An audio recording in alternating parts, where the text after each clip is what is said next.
Hello friends. आज है माँ का तीसरा दिन और आज है माँ चंद्रघंटा का दिन। आज हम तीसरा अध्याय और साथ में आरती, क्षमा याचना सब आप लोगों के साथ शेयर करेंगे। आप या देवी सर्वभूतेषु कृष्णारूपेण संस्थिता नमस्तस्यै नमस्तस्यै नमस्तस्यै नमो नमः। या देवी सर्वभूतेषु क्षुद्धारूपेण संस्थिता नमस्तस्यै नमस्तस्यै नमस्तस्यै नमो नमः। नमस्तस्यै नमस्तस्यै नमस्तस्यै नमो नमः। या देवी सर्वभूतेषु सुधारूपेण संस्थिता नमस्तस्यै नमस्तस्यै नमस्तस्यै नमो नमः। अध्याय जगदम्बा के अंगों की कांति उदय काल के सहस्त्रों सूर्यों के समान है। वे लाल रंग की रेशमी साड़ी पहने हुए हैं। उनके गले में मुंडमाला शोभा पा रही है। दोनों स्तनों पर रक्त चंदन का लेप लगा है। वे अपने कर कमलों में जप मालिका, विद्या और अभय तथा वर नामक मुद्राएं धारण किए हुए हैं। तीन नेत्रों से सुशोभित मुखारविंद की बड़ी शोभा हो रही है। उनके मस्तक पर चंद्रमा के साथ रत्नमय मुकुट बांधा है तथा वे कमल के आसन पर विराजमान है। ऐसी देवी को मैं भक्ति पूर्वक प्रणाम करती हूँ। ऋषि कहते हैं, दैत्यों की सेना को इस प्रकार तहस नहस होते देख महादैत्य सेनापति चिछुर क्रोध में भरकर अंबिका देवी से युद्ध करने के लिए आगे बढ़ा। वह असुर रणभूमि में देवी के ऊपर इस प्रकार बाणों की वर्षा करने लगा जैसे बादल में मेरु गिरी के शिखर पर पानी की धार बरसा रहा हो, तथा देवी ने अपने बाणों से उसके बाण समूह को अनायास ही काट कर घोड़ों और सारथी को ही मार डाला। साथ ही उसके धनुष तथा अत्यंत ऊंची ध्वजा को भी तत्काल काट गिराया। धनुष काट जाने पर उसके अंग और बाणों को से बीन डाला। धनुष, रथ, घोड़े और सारथी के ना होने पर वह असुर ढाल और तलवार लेकर देवी की ओर दौड़ा और उसने तीखी धार वाली तलवार से के मस्तक से चोट करके देवी की बाईं भुजाओं पर प्रहार किया। राजन, देवी की बाह पर पहुंचने पर ही तलवार टूट गई। फिर भी क्रोध में लाल आंखें करके उस राक्षस शूल हाथ में लिया और उसे महादेवता ने भगवती भद्रकाली के ऊपर चलाया। वह शूल आकाश में गिरते हुए सूर्यमंडल की भांति अपने जैसे प्रज्वलित हो उठा। उस शूल को अपनी ओर आते देख देवी ने शूल का प्रहार किया। उससे राक्षस के शूल के सैकड़ों टुकड़े हो गए। साथ ही महादैत्य चिछिर की भी धज्जियां उड़ गई। वह प्राणों के से हाथ धो बैठा। महिषासुर के सेनापति उस महापराक्रमी चिछुर मारे जाने पर देवताओं को पीड़ा देने वाला चामर हाथी पर चढ़कर आया। उसने देवी के ऊपर शक्ति का प्रहार किया, किंतु जगदम्बा ने उसे अपने हुंकार से आहत एवं निष्प्रभ करके तत्काल पृथ्वी पर गिरा डाला। शक्ति टूटकर गिरी हुई देखकर चामर को बड़ा क्रोध हुआ। अब उसने शूल चलाया, किंतु देवी ने उसे अपने बाणों द्वारा काट डाला। इतने में ही देवी का सिंह उछलकर हाथी के मस्तक पर चढ़ बैठा और उस दैत्य के साथ खूब जोर लगाकर बाह्य युद्ध करने लगा। वे दोनों लड़ते लड़ते हाथी से पृथ्वी पर आ गए। अत्यंत क्रोधित होकर एक दूसरे पर अत्यंत भयंकर प्रहार करते हुए लड़ने लगे। तदंतर सिंह बड़े वेग से आकाश की ओर उछला और उधर से गिरते समय उसने पंजों को मार से चामर का सिर धड़ से अलग कर दिया। इसी प्रकार उदग्र, शिला और वृक्ष आदि की मार खाकर रणभूमि में देवी के हाथ से मारा गया। कराल में भी दांतों, मुक्कों और थप्पड़ों की चोट से धराशायी हो गया। क्रोध में भरी हुई देवी का गदा की चोट से उद्गित का कचुम्बन निकल गया। बिंदीभाल के पासकाल को और बाणों से ताम्र और अधम की को मौत के घाट उतार दिया। तीनों नेत्रों वाली परमेश्वरी ने त्रिशूल से उग्राश्य, उग्रीव तथा महामनु नामक दैत्यों को मार डाला। तलवार की चोट से विडाल के मस्तक से धड़ को काट दिया। दुधर और दुर्मुख इन दोनों को भी अपने बाणों से यमलोक में भेज दिया। इस प्रकार अपनी सेना का संहार होता देख महिषासुर ने भैंसों का रूप धारण कर लिया।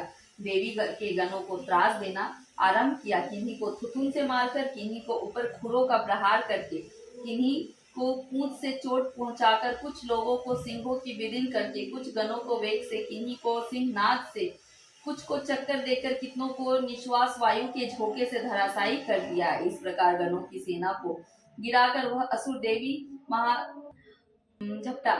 इससे जगदम्बा को बड़ा क्रोध हुआ। उधर महापराक्रमी महिषासुर भी क्रोधित होकर धरती को खुरों से खोदने लगा तथा अपने सिंहों से ऊंचे ऊंचे पर्वतों को उठाकर फेंकने और गरजने लगा। उसके वेग से चक्कर देने के कारण पृथ्वी क्षुब्ध होकर फटने लगी। उसकी पूंछ से टकराकर समुद्र सब ओर से धरती को डुबोने लगा। हिलाते हुए सिंहों के आघात से विदीर्ण होकर बादलों के टुकड़ों से किए गए उसके श्वास का प्रचंड वायु के वेग से उड़े हुए सैकड़ों पर्वत आकाश से गिरने लगे। इस प्रकार क्रोध में भरे हुए उस महादैत्य को अपनी ओर आता देख चंडिका ने उसका वध करने के लिए महान क्रोध किया। उन्होंने बांस फेंककर उस महान असुर को बांध लिया।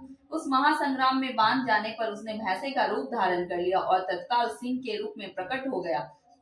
उस अवस्था में जगदम्बा ज्यों ही उसका मस्तक काटने के लिए उद्घुरित, त्यों ही वह खड़गधारी पुरुष के रूप में दिखाई देने लगा। तब देवी ने तुरंत ही बाणों की वर्षा करके ढाल और तलवार के साथ उस पुरुष को भी बीन डाला। इतने करके ढाल और तलवार के साथ उस पुरुष को भी बीन डाला। इतने में ही महान गजराज के रूप में परिणत हो गया तथा अपनी सूंड से देवी के विशाल सिंह को खींचने और गरजने लगा। खींचते समय देवी के तलवार से उसकी सूंड कट गई। तब से वह महादैत्य ने पुनः भैंस का रूप धारण कर लिया और पहले की भांति चराचर प्राणियों सहित 3 लोकों को व्याकुल करने लगा। तब क्रोध में भरी हुई जगदम्बा चंडिका बारंबार उत्तम मधु का पान करके तथा लाल आंखों करके हंसने लगी। उधर वह बाल और पराक्रम के मत से उन्मत्त हुआ और राक्षस गरजने लगा और अपने सिंहों से चंडी के ऊपर पर्वत को फेंकने लगा। उस समय देवी ने अपने बाणों के समूह से उसके फेंके हुए पर्वतों को चूर्ण करती हुई बोली। बोलते समय उनका मुख मधु के मत से लाल हो रहा था और वाणी लड़खड़ा रही थी। देवी ने कहा, अरे मूढ़, मैं जब तक मधु पीती हूँ तब तक तू क्षण भर के लिए गरज ले। मेरे हाथ से तेरी मृत्यु हो जाने पर शीघ्र ही देवता गर्जना करेंगे। ऋषि कहते हैं, यो कहकर देवी उछली और महादैत्य के ऊपर चढ़ गई। फिर अपने पैरों से उसे दबाकर उन्होंने शूल से उसके कंठ का आघात किया। उनके पैर से दबा होने से महिषासुर अपने मुख से दूसरे ओर बाहर आने लगा। तभी अभी आधे शरीर से ही वह बाहर निकलने पाया था कि देवी ने अपने प्रभाव से उसे रोक दिया। आधा निकला हुआ पर वह महादैत्य देवी से युद्ध करने लगा। तब देवी ने बहुत बड़ी तलवार से उसका मस्तक काट गिराया। फिर तो हाहाकार करती हुई दैत्यों की सारी सेना भाग गई और संपूर्ण देवता अत्यंत प्रसन्न हुए। देवताओं ने दिव्य महर्षियों के साथ दुर्गा देवी का स्तवन किया। गंधर्वराज गाने लगे तथा अप्सराएं नृत्य करने लगी। इस प्रकार श्री मार्कंडेय पुराण में सार्वजनिक मनवती कथा के अंतर्गत देवी महात्माएं का महिषासुर वध नामक 3रा अध्याय पूरा हुआ। चतुर्थ अध्याय। सिद्धि की इच्छा रखने वाले पुरुष जिनकी सेवा करते हैं तथा देवता जिन्हें सब ओर से घिरे रहते हैं, उन जया नाम वाली दुर्गावती का ध्यान करें। उनके श्री अंगों की आभा काले मेघ के समान श्याम है और वे अपने कटाक्षों से शत्रु समूहों को भय प्रदान करती हैं। उनके मस्तक पर आभा चंद्रमा की रेखा शोभा पाती है। वे अपने हाथों में शंख, चक्र, कृपाल तथा त्रिशूल धारण करती हैं। उनके 3 नेत्र हैं। वे सिंह के कंधे पर चढ़ी हुई हैं और अपने तेज से तीनों लोकों को परिपूर्ण कर रही हैं। ऋषि कहते हैं, अत्यंत पराक्रमी दुरात्मा महिषासुर तथा उसकी दैत्य सेना के देवी के हाथ मारे जाने पर इंद्र आदि देवता प्रणाम के लिए गर्दन तथा कंधे झुकाकर उन देवी दुर्गा का उत्तम वचनों द्वारा स्तवन करने लगे। उस समय उनके सुंदर अंगों में अत्यंत हर्ष के कारण रोमचा हो उठा तथा देवता बोले, संपूर्ण देवताओं की शक्ति का समुदाय ही जिनका स्वरूप है तथा जिन देवी ने अपनी शक्ति से संपूर्ण जगत को व्याप्त कर रखा है, समस्त देवताओं और महर्षियों की पूजनीय उन जगदम्बा हम भक्ति पूर्वक नमस्कार करते हैं। वे हम लोगों का कल्याण करें तथा जिनके अनुपम प्रभाव और बल का वर्णन में भगवान शेषनाग, ब्रह्मा जी तथा महादेव भी समर्थ नहीं है, वे भगवती चंडिका संपूर्ण जगत का पालन एवं अशुभ भय का नाश करने का विचार करे। जो पुणात्माओं के घरों स्वयं ही लक्ष्मी के रूप से पापियों के यहाँ दरिद्रता से शुद्ध अंतकरण वाले पुरुषों के में बुद्धि रूप से, सत्य पुरुषों में श्रद्धा रूप से तथा कुलीन मनुष्यों में लज्जा रूप से निवास करती हैं, उन आप भगवती दुर्गा को हम नमस्कार करते हैं।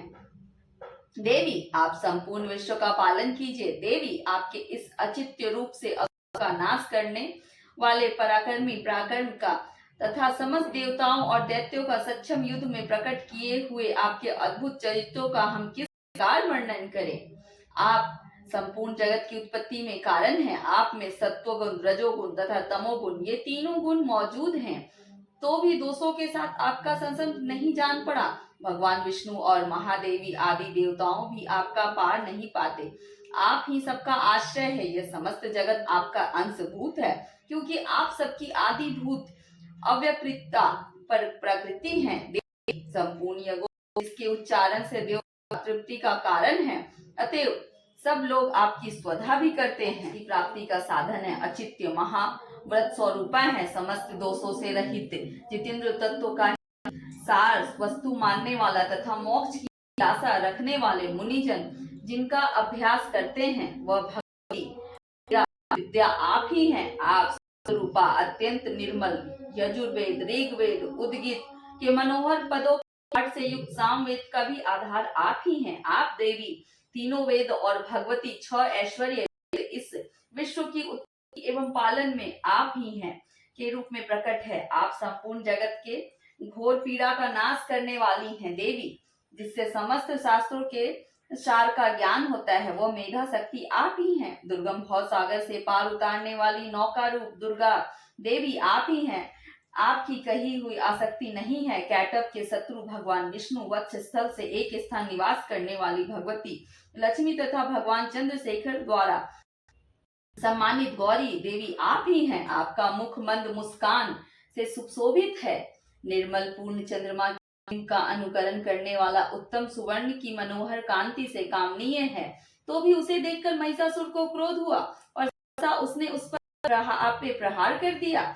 यह बड़े आश्चर्य की बात है। देवी, वही मुख जब क्रोध से युक्त होने पर उदय काल चंद्रमा की भांति लाल और तनी हुई भौं के कारण विकराल हुआ, तब उसे देखकर जो महिषासुर के प्राण तुरंत ही निकल गए।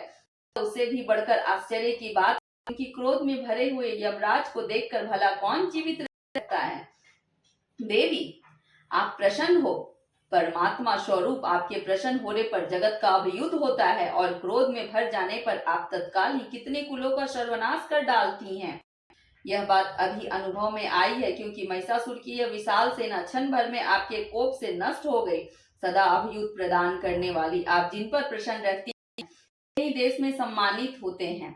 उन्हीं को धन और यश की प्राप्ति होती है। उन्हीं का धर्म कभी शिथिल नहीं होता। वे ही अपने पुष्ट स्त्री पुत्र और भृत्यों के साथ धन्य माने जाते हैं। देवी, आपकी ही कृपा से पुरुष प्रतिदिन अत्यंत पूर्वक सदा सब प्रकार के धर्माकुल कर्म करता है और उसके प्रभाव से लोक में जाता है। इसलिए आप तीनों लोकों में निश्चय ही मनवांछित फल देने वाली हैं। माँ दुर्गे, आप स्मरण करने पर सब प्राणियों को भय हर लेती और स्वस्थ पुरुषों द्वारा चिंतन करने पर उन्हें परम कल्याणमयी बुद्धि प्रदान करती हैं। दुख दरिद्रता और भय हरने वाली देवी के सिवा दूसरी कौन है जिसका चित्त सबका उपकार करने के लिए सदा ही दयालु रहता है। देवी, इन राक्षसों के मारने से संसार को मिले तथा ये राक्षस चिरकाल तथा नरक में रहने के भले ही पाप करते हों, इस समय संग्राम में मृत्यु से प्राप्त होकर स्वर्ग लोक हो जाए, निश्चित ही यह सोचकर आप शत्रुओं का वध करती हैं। आप शत्रुओं पर शस्त्रों का प्रहार क्यों करती हैं? इससे एक रहस्य है। ये शत्रु भी हमारे शस्त्रों से पवित्र होकर उत्तम लोक में जाएं, इस प्रकार उनके प्रति भी आपका अत्यंत विचार उत्तम है। खगड़ के पुंज की भयंकर दीप्ति था आपके त्रिशूल के अग्रभाग की घनीभूत प्रभा कर जो असुरों की आंखें फूट नहीं गई, उसमें कारण यही है कि वे मनोहर रश्मियों से युक्त चंद्रमा के समान आनंद प्रदान करने वाले आपके इस सुंदर मुख का दर्शन करते। देवी, आपके शील दुराचारियों के बर्ताव को दूर करने वाला है। साथ ही यह रूप ऐसा है जो कभी चिंतन में नहीं आ सकता, जिसकी कभी दूसरों तुलना नहीं की जा सकती और आपका बल और पराक्रम उन दैत्यों को भी नाश करने वाला है जो कभी देवताओं के पराक्रम को नष्ट कर चुके थे। इस प्रकार अपने शत्रुओं पर भी अपनी दया की प्रकट की है। वरदायिनी देवी, आपके पास इस पराक्रम की किसके साथ तुलना हो सकती है तथा शत्रुओं को भय देने वाला और अत्यंत मनोहर ऐसा रूप आपके सिवा और कहाँ है। हृदय में कृपा और निष्ठुरता, ये दोनों बातें तीनों लोकों के भीतर केवल आप ही में देखी गई है माँ। माते, आप शत्रुओं का नाश करके इस समस्त त्रिलोकी की रक्षा करें। उन शत्रुओं को भी युद्ध भूमि में मारकर स्वर्ग लोक पहुंचाया है तथा उन्मुक्त देवताओं। देवी, आप हमारी सूल से रक्षा करें। अंबिके, आप खगड़ से हमारी रक्षा करें तथा घंटा की ध्वनि और धनुष की टंकार से हम लोगों की रक्षा करें। चामुंडे, पूर्व पश्चिम और दक्षिण दिशा में आप हमारी रक्षा करें तथा ईश्वरी, अपने त्रिशूल को घुमाकर आप उत्तर दिशा में भी हमारी रक्षा करें। तीनों लोकों में आपके जो परम और सुंदर एवं अत्यंत भयंकर रूप विचरते हैं, उनके द्वारा आप हमारी तथा भूलोक की रक्षा करें। अंबिके, आपके कर पल्लवों में शोभा पाने वाले खगड़, सूल तथा गदा आदि जो अस्त्र हैं, उन सब पे आप हम लोगों की रक्षा करें। ऋषि कहते, इस प्रकार जब देवताओं ने जगदम्बा दुर्गा की स्तुति करके नंदन वन के दिव्य पुष्पों और गंध चंदन आदि के द्वारा उनका पूजन किया, सबने मिलकर जब भक्ति पूर्वक दिव्य धूपों से सुगंध निवेदन की, तब देवी ने होकर प्रणाम करते हुए देवताओं से कहा। देवी बोली, देवताओं, तुम लोग मुझसे जिस वस्तु की अभिलाषा करते उसे मांगो। देवता बोले, भगवती ने हमारी सब इच्छा पूर्ण कर दी, अब कोई बाकी नहीं है, क्योंकि हमारा यदि हम अपने और वर देना चाहती हैं तो हम पर अपना स्मरण करें और तब तक प्रसन्न करके हम लोगों के महान संकट को दूर कर दिया करे तथा प्रसन्न मुखी अंबिके मनुष्य इन स्रोतों द्वारा आपकी स्तुति करे, उसे वित्त समृद्धि और वैभव देने के साथ ही उसको धन और स्त्री संपत्ति को बढ़ावा के लिए आप सदा प्रसन्न रहें। ऋषि कहते, राजन ने जब अपने जगत के कल्याण के लिए भद्रकाली देवी को इस प्रकार किया, तब वे तथा अंतर ध्यान हो गई। भोपाल, इस प्रकार पूर्व काल में तीनों लोगों का हित चाहने वाली देवी जिस प्रकार देवताओं के शरीर से प्रकट हुई थी, वह सब कथा मैंने कह सुनाई। अब पुनः देवताओं का उपकार करने वाली देवी दुष्ट दैत्यों तथा शुंभ निशुंभ वध करने एवं सब लोगों की रक्षा के लिए गौरी देवी के शरीर से जिस प्रकट हुई थी, सब प्रसंग मेरे मुंह से सुनो, मैं उसका वर्णन करती। श्री केंद्रीय पुराण में सार्वजनिक मनवंतर की कथा के अंतर्गत देवी महात्माएं सक्र स्तुति नामक अध्याय पूरा हुआ। ना मैं मंत्र जानती हूँ ना यंत्र, अहो मुझे स्तुति का भी ज्ञान नहीं है, ना आवाहन का पता है ना ध्यान का, स्रोत और कथा की भी जानकारी नहीं है, ना तो तुम्हारी मुद्राएं जानती और ना मुझे व्याकुल होकर विलाप करना आता है। परंतु एक बात जानती हूँ, केवल तुम्हारा अनुसरण, तुम्हारे पीछे चलना, जो कि सब कलेशों को, सब दुखों को, विपत्तियों को हर लेने वाला होता है, सबका उद्धार करने वाली माता कल्याणमयी। मैं पूजा की विधि नहीं जानती हूँ, मेरे पास धन का भी अभाव है, मैं स्वभाव से भी आलसी हूँ तथा मुझे ठीक ठाक पूजा का संपादन भी नहीं हो सकता। इन सब कारणों से तुम्हारे चरणों की सेवा में जो त्रुटि हो गई हो उसे क्षमा करना। कि कुपुत्र का होना संभव है माँ, कुमाता का होना संभव नहीं। माँ, इस पृथ्वी तुम्हारे सीधे साधे पुत्री तो बहुत होंगे, किंतु सब में मैं अत्यंत चपल बालिका हूँ, मेरे जैसा चंचल बिरला ही हो। मेरा जो यह त्याग है तुम्हारे लिए कदापि उचित नहीं है, क्योंकि का होना संभव है, कुमाता का होना संभव नहीं। जगदम्बे माते, मैंने तुम्हारे चरणों की सेवा कभी नहीं की। देवी, तुमको कभी अधिक धन समर्पित नहीं किया, यद्यपि मुझ जैसे अधमर जो तुम अनुपम नाना प्रकार की पूजन सामग्रियों से कभी तुम्हारी पूजा नहीं की, ना मुझसे ना हो सकी। सदा कठोर भाव का चिंतन करने वाली मेरी वाणी ने कौन सा अपराध नहीं किया माँ, फिर भी तुम स्वयं ही प्रयत्न करके मुझ पर अनाथ पर जो किंचित कृपा दृष्टि बनाई रखो माँ, यह तुम्हारे ही योग्य है। तुम्हारे जैसी दयामयी माता मेरे जैसे कुपुत्री को आश्रय दे सकती है। दुर्गे, करुणा सिद्धि महेश्वरी, न विपत्तियों में फंसकर आज जो तुम्हारा स्मरण करती, पहले कभी नहीं करती थी। मेरी सो गाइस, यहाँ हम तुलसी जी का और साथ में सूर्य देवता का आराधना करते हुए पूजा को यहीं समाप्त करते हैं। आप लोग बताइएगा कि कैसा लगा। सो गाइस, आप पाठ को बस सुन लें, उससे ही माता रानी की कृपा सब पे बनी रहती है और भगवान करे कि माता रानी की कृपा आप लोगों के ऊपर, पूरे दुनिया के ऊपर ऐसे ही रहे। सो मेरी आप सबसे यही प्रार्थना है कि आप लोग इस वीडियो को देखें, लाइक करें, शेयर करें एंड सब्सक्राइब करें और माता रानी की कृपा आप लोगों के ऊपर बनी रहे। Thanks for watching.